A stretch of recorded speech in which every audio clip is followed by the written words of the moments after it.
세상 다 변하고 삶의 끝이 와도 주님 없인 살 수 없습니다. 우리 다 함께 고백하길 원합니다.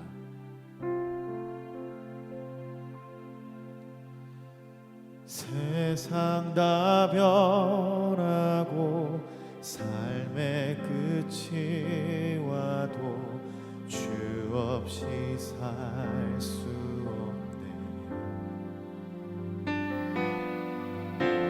주만이 내 영광 변치 않는 진리 주 없이 살 수 없네. 다시 한번 세상 다 변하고 삶의 끝이 와도 세상 다 변하고 삶의 끝이 와도 주 없이 살 수 없네. 주만이 내 영광 변치 않는 진리 주 없이 살 수 없네. 내 주 없이 살 수 없네. 내 주 없이 살 수 없네. 인생의 등대 내 삶의 소망 내 주 없이 살 수 없네. 세상 다 변하고 세상 다 변하고 삶의 끝이 와도 주 없이 살 수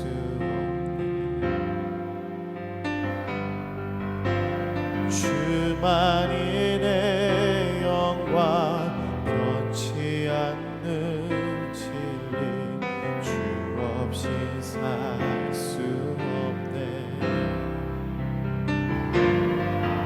내 주 없이 살 수 없네. 내 주 없이 살 수 없네. 인생의 등대 내 삶의 소망 주 없이 살 수 없네. 내 주 없이 살 수 없네. 내 주 없이 살 수 없네. 내 주 없이 살 수 없네. 인생의 등대 내 삶의 소망 주 없이 살 수 없네. 내 인생의 등대 내 인생의 등대 내 삶의 소망 내 주 없이 살 수 없네.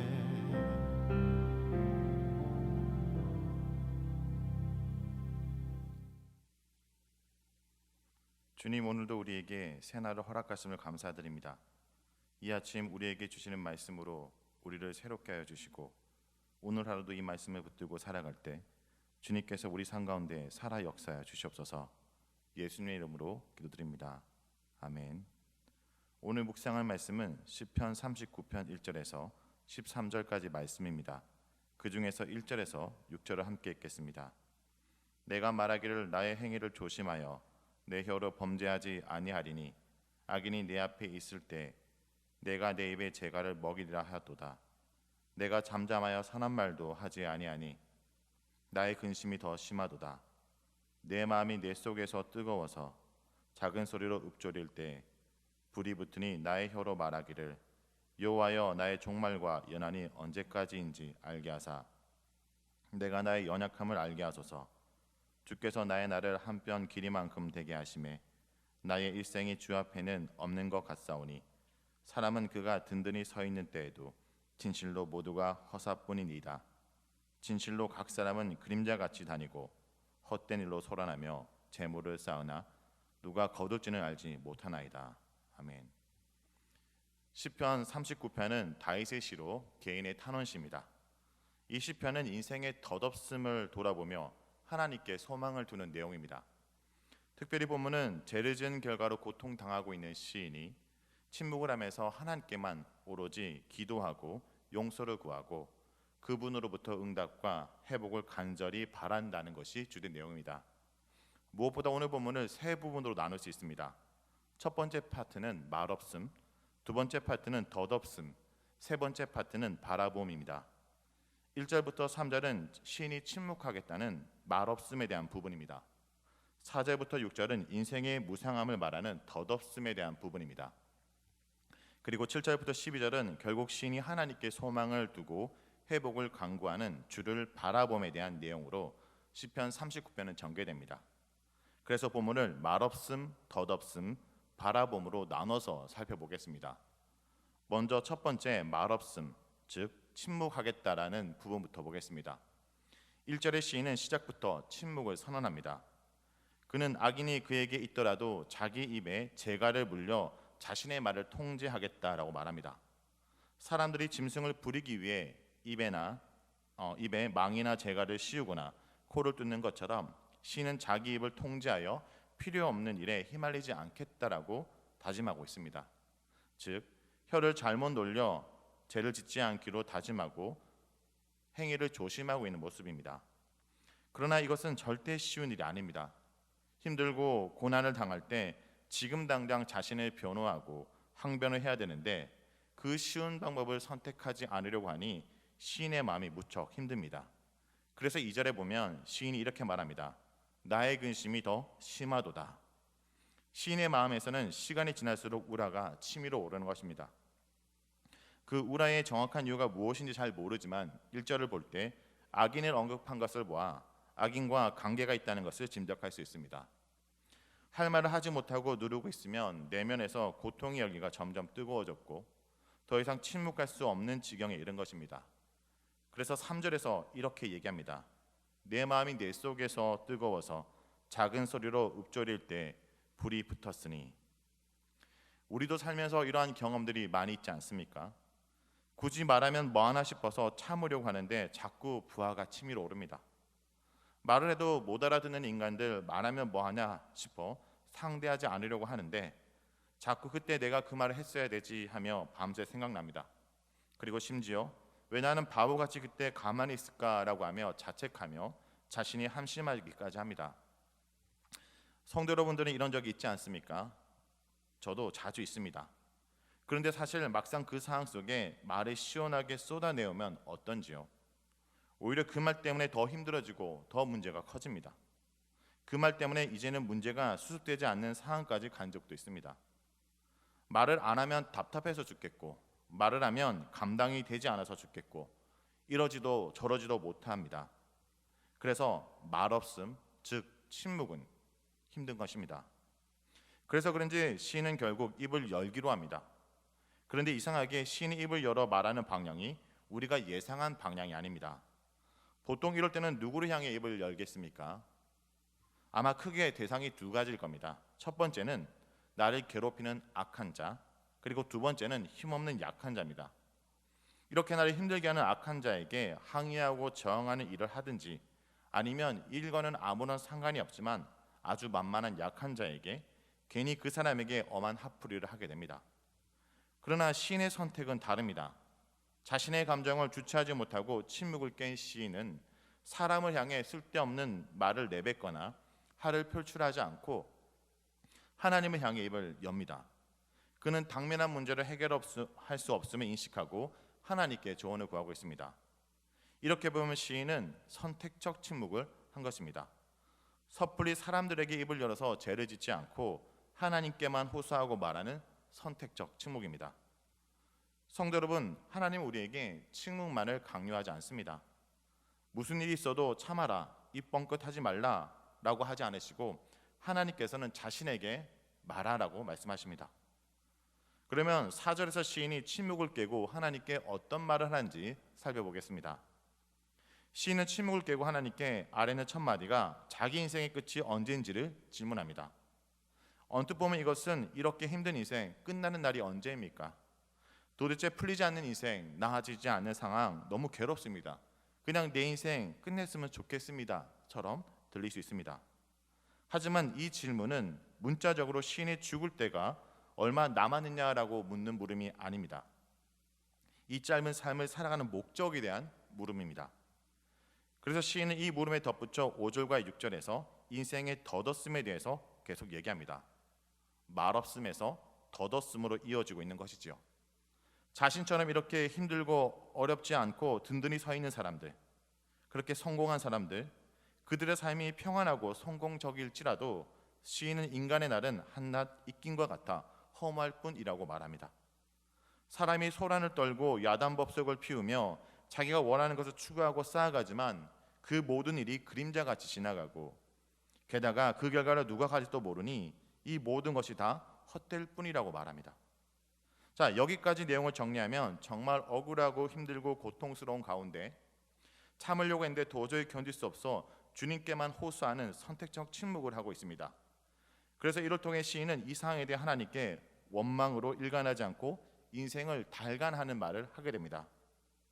세상에는 침묵하고 주님께만 어려움과 호소를 하는 이 말은 이러한 선택적 침묵은 인생을 원망하게 하는 것이 아니라 인생을 간망하게 만듭니다. 그렇습니다. 당장 입을 열고 내 힘으로 문제를 해결하려고 할수록 내 시야는 좁아집니다. 그러나 주님께 입을 열고 주님께 해결해 주기를 간구할 때는 현재 그 문제를 넘어서 보는 시야를 확보할 수 있는 것입니다.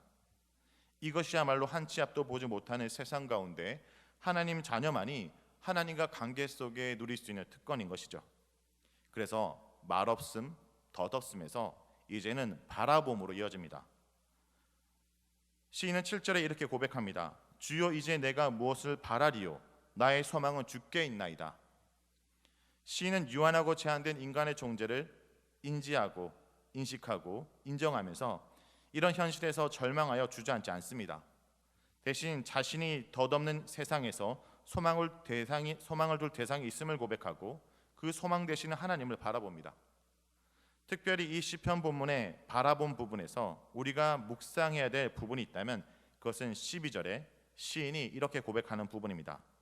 나는 주와 함께 있는 나그네이며 나의 모든 조상들처럼 또도나이다. 시인의 고백처럼 우리의 인생은 나그네에 불과합니다. 나그네는 땅 주인의 허락을 받고 그 땅에 잠시 머무는 존재에 불과합니다. 이 땅에서 돈을 모으고 명예를 얻어 그 안에서 안전함을 누리는 자들은 자신의 신분을 제대로 인식 못하고 있는 겁니다. 하나님의 관점을 보면 인생은 아침 한개에 불과하죠. 그러므로 우리는 오직 하나님께만 소망을 둬야 합니다. 물론 이 땅에 사는 동안 최선을 다해서 사명을 감당해야 됩니다. 그러나 언제나 우리의 소망은 하나님께만 있다는 사실을 잊지 말아야 됩니다. 특별히 말할 수 없는 고통과 힘든 가운데에서 입을 열어 문제를 해결할 방향은 사람이 아닌 하나님이라는 것을 잊지 않기 원합니다. 오늘 하루도 말씀을 따라 우린 이 땅에 잠시는 머무는 나그네로서 보냄받은 하나님의 종임을 깨닫고 우리 주인 되신 주님께 입을 열어 간구하는 하루가 되길 간절히 기도드립니다. 다 같이 말씀을 놓고 기도하겠습니다. 세상이 아닌 하나님을 향해 입을 여는 자가 되게 하여 주시옵소서. 세상이 아닌 주님께 입을 열고 간구함으로 현재 상황을 넘어 바라보는 믿음의 시야를 확보하게 하여 주시옵소서. 다 같이 말씀을 놓고 기도하겠습니다. 하나님 아버지 감사드립니다. 우리가 자리한 상황 속에 당장 내 입으로 변명하고 싶고 내 입으로 간구하고 싶고 내 입으로 변명하고 싶지만 주님이 아십니다. 무엇보다 하나님 아버지여 내가 말로써 더 이상 그 죄를 지는 일을 중단케 해주고 도와주옵소서. 내 입술에 파수꾼을 붙여주시옵시고 너희들 때 주님께 입을 열어 주님께 입을 열어서 주님께 간구하고 주님께 호소하는 자가 되게 도와주옵소서. 정작 힘들 때 내가 입을 열어 세상이 내가 정말 누구를 믿는지 신뢰의 대상이 드러납니다. 하나님 어려울 때 사람을 찾지 않도록 도와주옵소서. 어려울 때 내 입과 내 자본과 내 능력으로 그 문제를 해결하지 않고 주님께 나아 주님께 호소하며 주님께 기도드리기 원합니다. 오직 주님만이 모든 것을 만물을 다스리고 함께 계시는 믿습니다. 하나님 말할 수 없는 힘든 가운데 사람들을 우리가 지내고 있습니다. 이 세상 속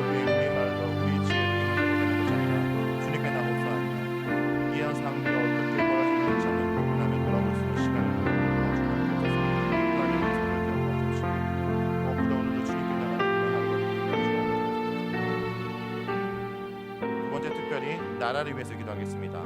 11월 3일에 있을 대통령 선거가 안전하고 평화롭게 치루어질 수 있도록 기도하기 원합니다. 이 선거도 더욱 통합된 미국이 될 수 있도록 기도합니다. 코비드-19 재확산 가운데 있습니다. 사회적 거리두기가 잘 유지되어 감염이 줄어들 수 있도록 확진자가 잘 치료될 수 있도록 기도합니다. 무엇보다 의료진과 가족들을 하나님의 손에 붙들어 주시기를 간절히 기도하기 원합니다. 시간 다 같이 기도하고 개인 기도 이어서 하겠습니다. 기도하시겠습니다. 하나님 아버지, 주님께서 이 나라를 붙들어 주셔서 하나님 우리를 이 땅 가운데 심으셨고 이 땅 가운데 살게 하셨습니다. 하나님 우리가 멀고 있는 땅 가운데 하나님 온전히 하나님을 신뢰를 지키는 하나님을 도와주셔서 10월 3일 대통령 선거가 정말 안전하고 평화롭게 원합니다. 모든 것이 하나님 아버지요 기적이 일관되지 않는 주옵소서. 모든 이런 상태를 통해서 통합되고 하나님 주도하여 주시고 하나님 이것을 통해서 이 땅 가운데 많은 일들과 하나님 방하는 많은 영혼들이 오히려 주님과 이 나라의 하나님을 그런 은혜와 통치가 되시는 기회가 되기를 도와주시고 함께하여 주셔서 하나님 이 땅 가운데 하나님 자연스럽게 하나님 방법하여 장세하고 지금 구상되고 있습니다. 하나님 언제까지 이 상황을 주시면 하나님 아버지 주님께서 도와주셔서 하나님 무엇보다 나라와 하나님 특별히 이 나라 가운데 이 사회 가운데 가운데 하나님 저희들이 사회적 거리두기를 잘 유지하고 하나님 아버지와 서로가 잘 서로가 지킬 수 있도록 도와주셔서 하나님 아버지 반갑습니다.